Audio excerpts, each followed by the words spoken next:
उत्तराखंड का छोटा सा गांव पंगोट, शांत, हरा भरा और रहस्य से घिरा। यहाँ एक पुरानी हवेली थी। खंडहर सी दीवारें दरक चुकी थीं, छत कई जगहों से टूटी हुई थी। लेकिन हवेली का सबसे बड़ा रहस्य था उसका एक कमरा। उस कमरे का दरवाजा कभी बंद नहीं होता था।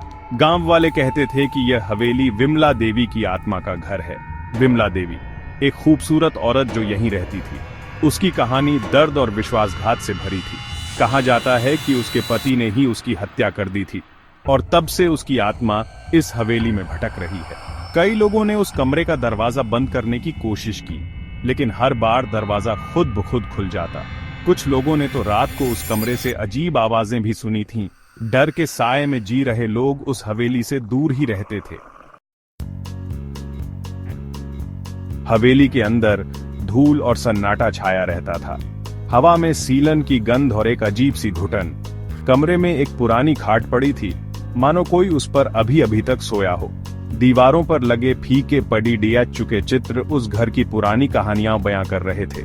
लेकिन सबसे ज्यादा खौफनाक था उस कमरे का दरवाजा। लकड़ी का बना हुआ, पुराना और जर्जर।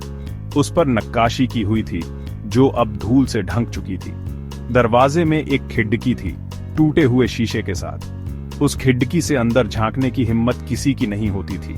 कहा जाता था कि रात को उस दरवाजे के पास से गुजरने पर विमला देवी की चीखें सुनाई देती थीं। कुछ लोगों ने तो यह भी दावा किया था कि उन्होंने उसे उस खिड़की से झांकते हुए देखा है।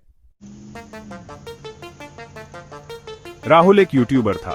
डर और रोमांच उसके वीडियो का मुख्य आकर्षण था। भूतिया जगहों पर जाकर वीडियो बनाना उसका पैशन था। जब उसे पंगोट की इस हवेली के बारे में पता चला तो वह और उसकी टीम वहां पहुंचे। उन्होंने अपना सारा सामान हवेली के बाहर रखा, कैमरे, लाइट्स और बाकी उपकरण। राहुल ने अपने दर्शकों को हवेली के बारे में बताया। उसने कहा कि वह रात यहीं इस हवेली में बिताएगा। गांव वालों ने उसे ऐसा न करने की बहुत मिन्नतें की, लेकिन राहुल नहीं माना। वह डर को अपने ऊपर हावी नहीं होने देना चाहता था।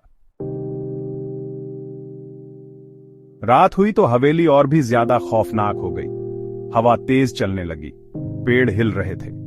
राहुल और उसकी टीम उस कमरे में थे जहां का दरवाजा कभी बंद नहीं होता था। अचानक दरवाजा अपने आप खुल गया।